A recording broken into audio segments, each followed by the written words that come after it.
Thanks again for your help. This is about as far as the tugboat can go. You know, noise and lights disturbs the bats. I usually send Will, but I thought you'd like the chance to meet Dashiell. He's the guy who worked at the TV station, WEVP. So, he'll pass through the bat sanctuary, which is really nice, by the way. Be sure to check out all the plaques and stuff for, cool bat facts. Plenty of time.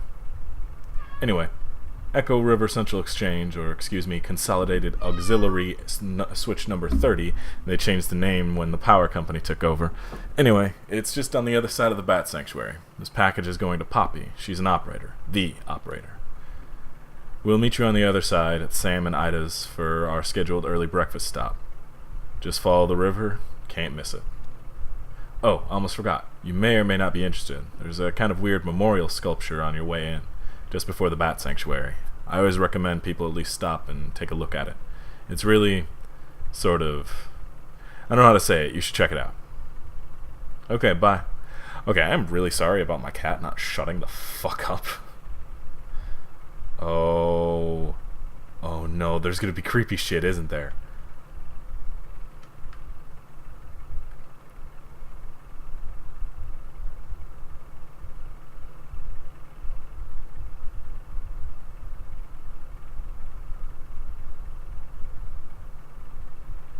Okay, so if I turn it off...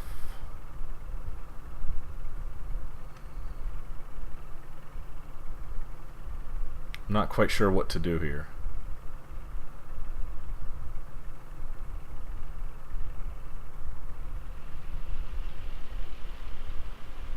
Okay, so... Same as the driving mechanic?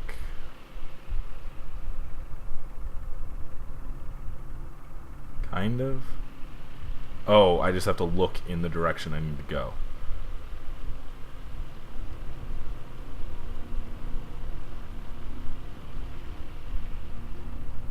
What the hell?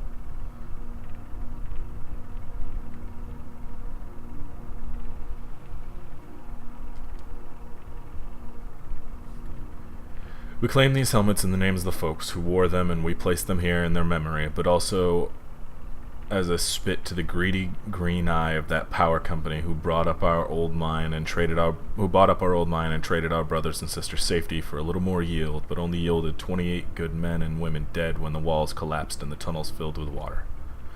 Their lungs were black, but now they're washed clean and full of water too, swept through hidden tunnels into some awful cave we will never find. And so we guess the water buried them for us, so let this be their marker for their grave. And if any son of a bitch from that power company wants to take back these helmets as company property, just you try it and see what will happen. Hey, Elkhorn. That's the mine we went in. Where your folks, worked. Looks like it's been here a while. I'm sure as hell wouldn't mess with it. You think whoever wrote this is still angry? I don't think you ever forget anger like that. No, I guess you probably don't. That probably stirs up... I mean, how do you...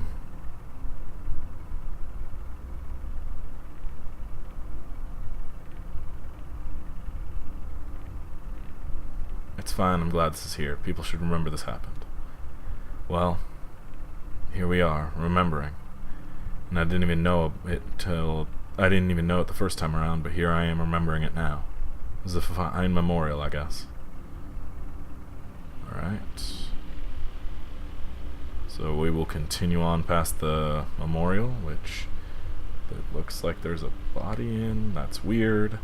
God, the lighting in this game is so fucking gorgeous. Oh! Hi. Hi, guys. Hi. What? You look at me like I'm crazy, huh? Just, sometimes I forget I don't even really know you that well. Yeah, well, that makes two of us. You know, those guys from the distillery are just making the best of a bad situation, just like the rest of us. Hey, one of them said to me earlier that he can even help me take care of these medical bills for my leg, you know, get it all together on a plan, consolidated.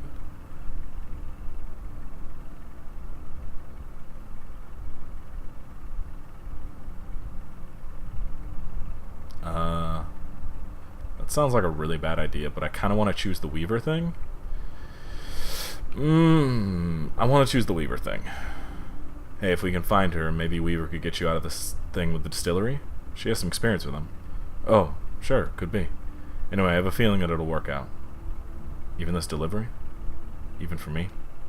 Hey, why not? Seems like we're getting close to finding your cousin, right? And besides that, you're young and smart, plenty of time to bounce back from whatever.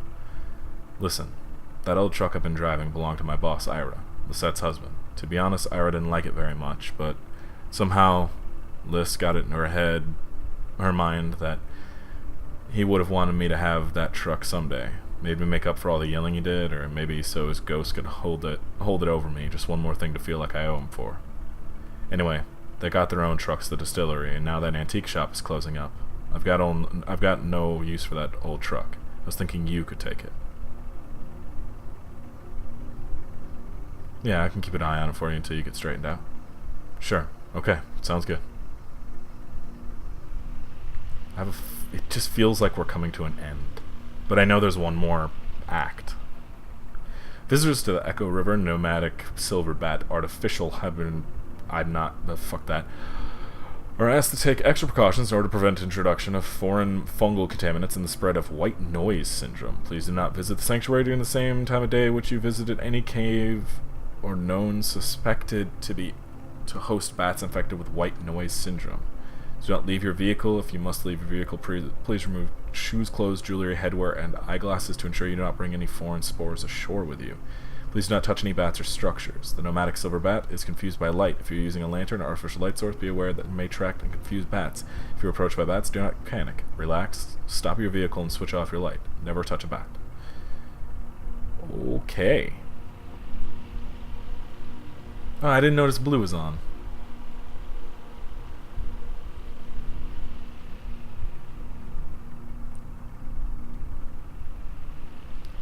Bunch of bat houses.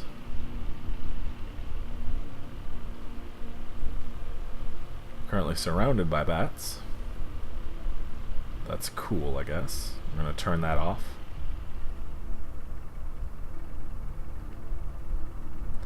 I was expecting something super creepy to be there when I turned it back on, honestly. Bat fact. Ever talk with your mouth full? Bats do it all the time. Bats talk in extremely high-frequency clicks, too high for humans to hear. Then they use their powerful ears to scan for echoes of these ultrasonic clicks. By comparing very subtle differences in the time these echoes take to come back, differences of just millionths of a second, bats are able to picture their environment with enough accuracy to catch a flying insect. Once a bat has caught an insect in its mouth, it's still flying, so it still needs to avoid running into anything. So bats keep clicking away, even while they munch on a tasty bug snack. It may be poor table manners, but it's crucial for survival in the dark. I wonder how the other bats know whether one of them is really talking or just chasing a bug. I think when they're actually communicating, it sounds more like singing. Sometimes it's hard to know with people, too. Oh, yeah, like, how about this weather? I guess there are layers to it, right? Sometimes you just need to get the other person talking so you can check their body language or hear what their voice sounds like, find out if they're friendly or angry or drunk.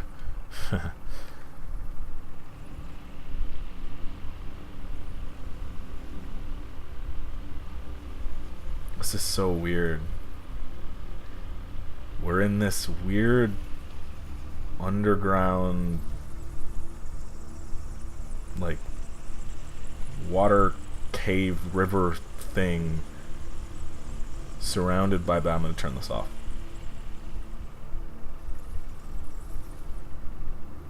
Damn, it's really dark down here. Are you still there? Oh, there you are. I hope that's you. I was just thinking about my dad. I guess because we were talking about your folks a minute ago. To be honest with you, I don't think about him that often. Your cousin brought him up earlier, and it's just been on my mind. It's good your folks have a memorial. A lot of people, nobody remembers them when they're gone. You mean like you? Yeah, I guess so. I'm not the kind of guy you build a memorial for. Oh, bat fact. The nomadic silver bat's natural diet mostly consists of moths and other small insects that breed along the river. Here at the artificial We used a combination of chemical snares and ultrasonic wards to repel all potentially contaminant-bearing insects and replace them with our own locally bred and spawned hypoallergenic antiseptic pseudomoths, which we call little gray nothing moths. You may be thinking that other moths and insects the nomadic silver bats would have eaten are very much relieved that their natural predators have found another food source. Not so. We've installed netting and highly efficient moth traps along the river where the nomadic silver bats normally hunt to balance their escape from the food chain. But eating moths isn't the only systematic contribution these bats make. They also produce a potent fertilizer in the form of guano that helps plant life thrive along the Echo River and the shore of Lake Leith. In order to minimize the sanctuary's impact on subterranean agriculture, we collect the precious guano here at the Hibernacarium and manually distribute it throughout the caves. It's a full-time job. Sounds like a lot of work. It's all fake except for the bats. Yeah, I guess so.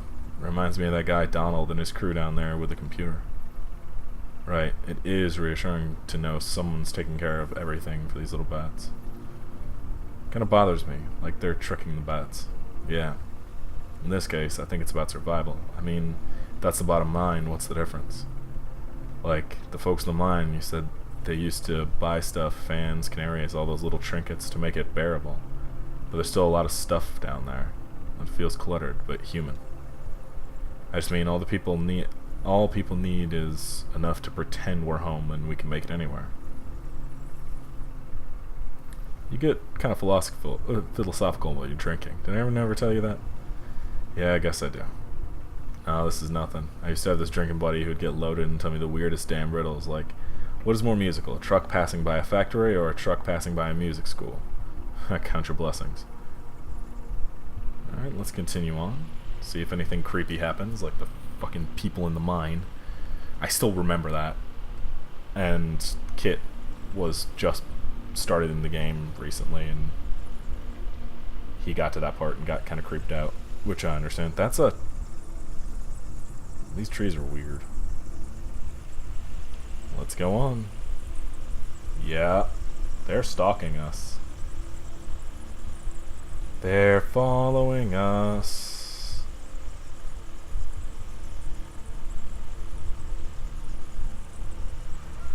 Let's see what happens.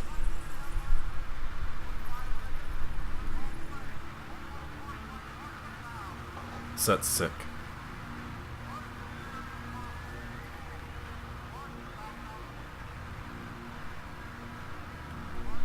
I mean, she's old. We're both old. Hell, you're about the youngest person I know right now.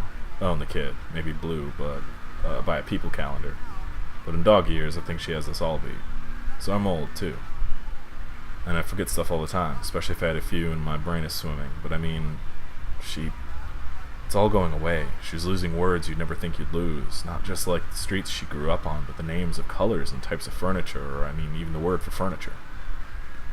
She'd say, we've still got a few nice pieces in the, what's that I call the shed where I put them, the bigger pieces, the beds and couches, and I'd say, oh, Liz, why don't you keep teasing me about that time I fell asleep in the furniture shed when it's so damn comfortable in there. I tried to help her keep some dignity, you know.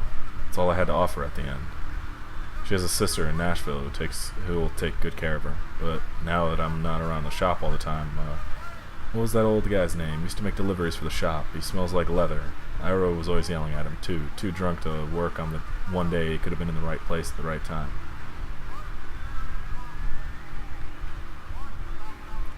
She means a lot to you. Are you worried about losing her? You know, it's inevitable at this age, and at this age, people are going all the time. Friends, family, everyone. It's natural, and I don't wish she'd live forever, just that she keeps some dignity as she goes. I think that's the best we can wish for anyone we care about. Okay, I think the bats are clearing out. I still expected something creepy.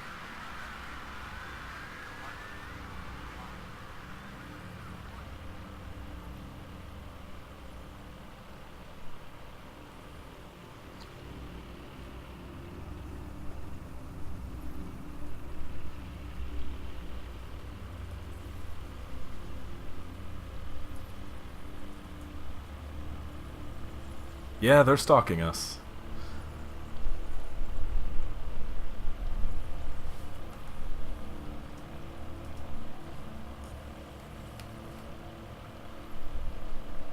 I hope that doesn't become an issue. What the fuck was up there? Power lines. Why are there power lines down here? How? That power company is weird. Water looks so good. It's just a slight ripple on black. There's no texture, nothing. It's not even it's well, I guess there is a reflection, but it's not. I don't know. Oh wow. Oh wow. Okay. So this is what we're heading into. Cool.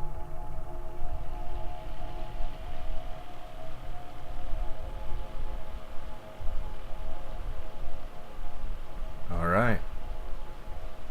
Looks like we are at our destination, I think. Maybe. We'll see. I have no idea. This is cool and weird.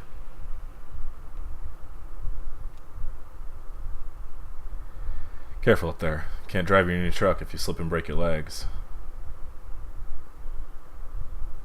You too. Try not to make any more bad deals while I'm gone. I'll just be floating along down here. I just mean keep your eyes open and don't look back.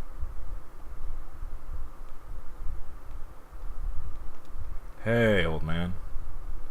Deshiel, right? Could be bypassed another capacitor at 100 nanofarads to reduce noise. If your circuit is too noisy, you should tie down the floating pins to ground. Huh, that's a pretty good idea. They're probably picking up all kinds of radio interference. Deshiel Morse, pleased to meet you. Well, you don't install this type of phone for customers anymore, but there's quite a few of them still in circulation. Anyway, the new system doesn't source enough current to ring these old bells, so I'm trying to come up with a workaround. Maybe just a little box the customer could attach right before the wall jack?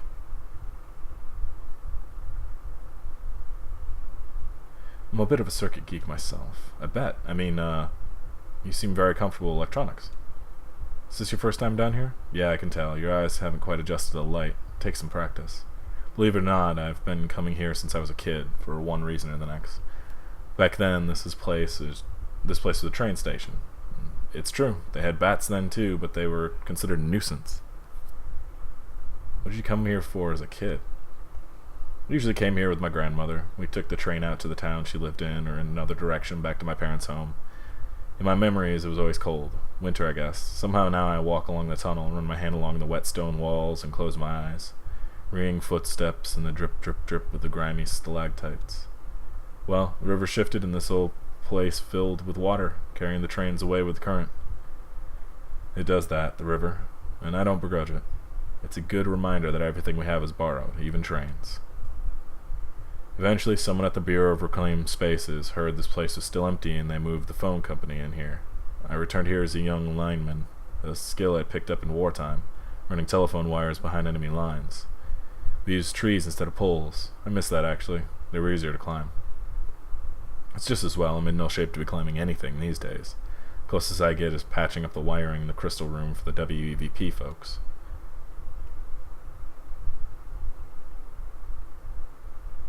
Did you ever know a girl named Weaver?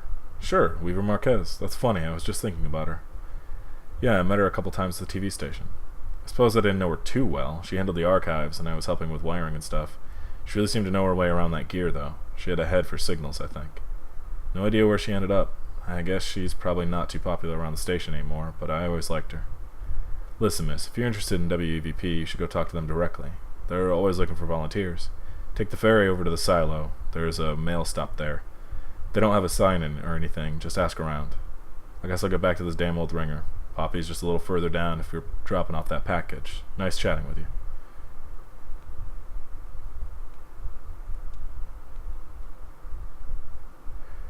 Abel and Eloise, the lovers' couriers, bred for racing. Abel and Eloise made the most of their lives as carrier pigeons in the employ of Echo River Avian Post. They retired after Abel was disfigured by an accident with a light aircraft, but old habits are hard to die.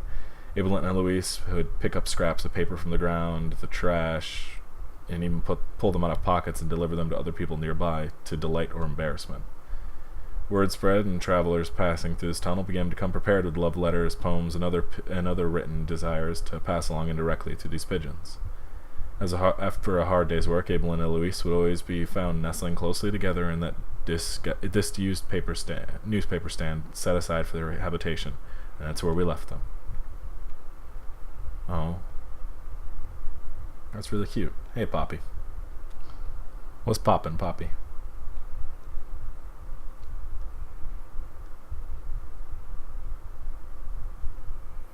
Set it right over there by the lamp, sweetie. Thanks. Actually, just a minute. Who's that parcel claim to be from? That's weird. There's no label on it. Well, if we're lucky, it's chocolates from a secret admirer and not a snake from an assassin. So, who are you? Do you work for the post office or the tugboat? I only ask because I haven't seen you before. Was that you I was chatting with I was heard chatting down the hall? Doing Kate a favor, dropping off this package. Kate, I love Kate. She'll have delivered both my nieces, one in a hospital and one on the base of a mossy moonlit oak. It was beautiful. I love Kate. I think Loretta's granddaughter used her too. Oh, Loretta used to work here. Actually, I think quite a few of our former operators have relied at some point on Kate's services. Well, now I guess they're more time with their little ones, as you can see. All their chairs are empty. It wasn't always like this. When I came to work at the Echo River Central Exchange, there were 12 of us. Loretta, Edna, Meg, Cara, Marie, Louise, Liz, Hester, Angie, Wilma, Connie. I was number 12. Connie and I were hired on the same day, but she showed up early. Marie finished college, and Hester was fired for snapping at a rude caller, but he had it coming, and I hear she did just fine on her own. So they hired Beryl, Jenna, and Sachiko, which brought us up to 13, and that was as many operators as we ever had at one time. Power company came along, buying up all the lines, and one day they took the exchange as a throw-in, like it was nothing, and they started phasing us out. Edna, Meg, Cara, and Luis left one Friday evening and were asked not to come back on Monday morning. Beryl saw writing on the wall and quickly found employment in private PBX. They had Jana and Liz stop routing calls and write up some kind of best practices document instead. It's their final task as exchange employees. Some of the girls were reassigned to other divisions. Connie, I think, was checking residential meters. Sachiko and Wilma were moved into energy sales, cold calling businesses to see if they needed to upgrade their electricity plan. At least they were still on the phone. Then it was just Loretta, Angie, and me. We were swamped. The hours were hell and hard on the throat. The voice with a smile became a croak. I was gargling warm salt water in the break room, sipping from a thermos full of hot honey broth stashed under my chair. Oh, I brought a lot of extended technique to the switchboard in those days.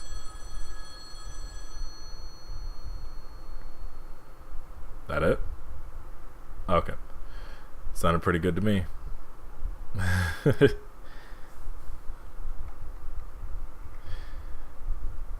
He set the voltage too high, it'll burn out the relay. So, where was I? Hot honey broth and warm salt water. Extended switchboard technique. It was all about timing your breath. Some girls got lightheaded doing too many calls in a row with that upbeat, dynamic inflection they made us use to keep everything intelligible. It was very physical. So after a few months, it was just me. A new automation strategy was announced, and this place was rechristened Consolidated Auxiliary Switch Number 30. If it's automated, what do you do here? It's not fully automated. There's still gaps in the functionality that need a human touch. And, it really is all about the touch here. Sound is a vibration, a touch you can feel with your ears, so my voice is touch. When we're talking, we're touching, even on the phone. That's an electric touch, an intimate little shock that makes your tiny hairs tremble. But that's not even what I mean when I say it's all about touch here. When the power company tried automating the Solt Exchange with fancy new transistor arrays, the switchboard caught fire. It was just too much, too fast. So they tried using some clunky old mechanical relays, but then the calls were getting mismatched and out of sync. It was a nightmare. Their technicians determined that the phone system down here had been designed ad hoc over decades around specific tempo of its human operators. So, short of replacing the whole thing, not to mention all the wiring, they'd have to work out the exact timing of every little human gesture that goes into routing a phone call. And that, officially, is my role here. I run the switchboard for the whole exchange. Once the work of 12, I'd like to remind you. They have some kind of machine somewhere that tracks how long it takes me to do each little thing. The caller never hears my voice now. They dial, my little indicator lights switch on, and I make the connection. Do you miss talking to callers? You know, there's something about that bothers me about the process, besides the fact that I'm training my replacement, so who isn't even human. Here's what I mean. How long do you think it would take me to well, how long Here's what I mean. How long do you think it should take to time my every move and recreate its timing in an automated switchboard? Rough estimate. Maybe a week? That's what I said. But this thing's been going on for over a year. A very dark thought has started nagging me. What if there's no cheap machine that's going to replace me? What if it's cheaper to keep me around here, filling in for the rhythm of the operators? What if I'm the cheap machine? You're not a machine. Nice of you to notice. I'm more in the Echo River Central Exchange, and I'll carry a torch for the voice with a smile. But at least I'm keeping part of it human, right? Even if it's not the best part. Oh, the parcel. Right over there by the lamp is fine. Thanks for dropping that off. Take care. Think of me when you dial 0.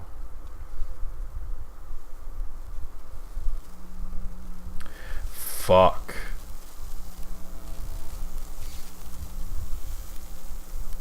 There was only 2 earlier.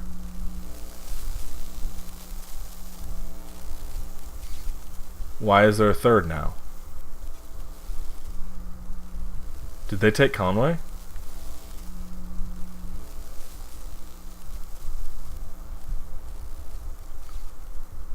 Fuck.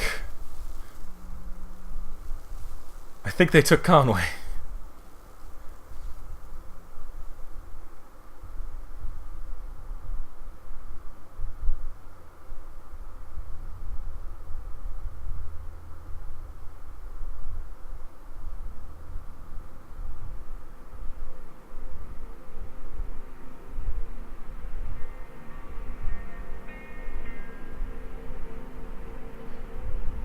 She returned to the dinghy alone.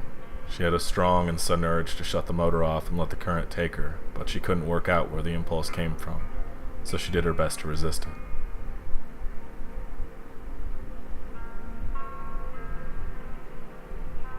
She met a flower salesman on a raft.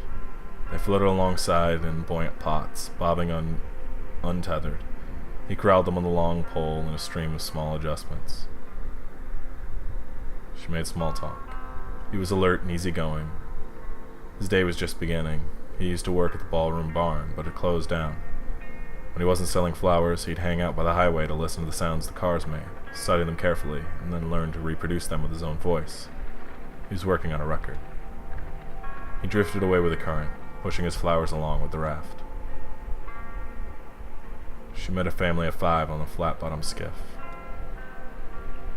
The boat was loaded to capacity with black plastic bags and a few larger pieces of furniture wrapped in blue tarp.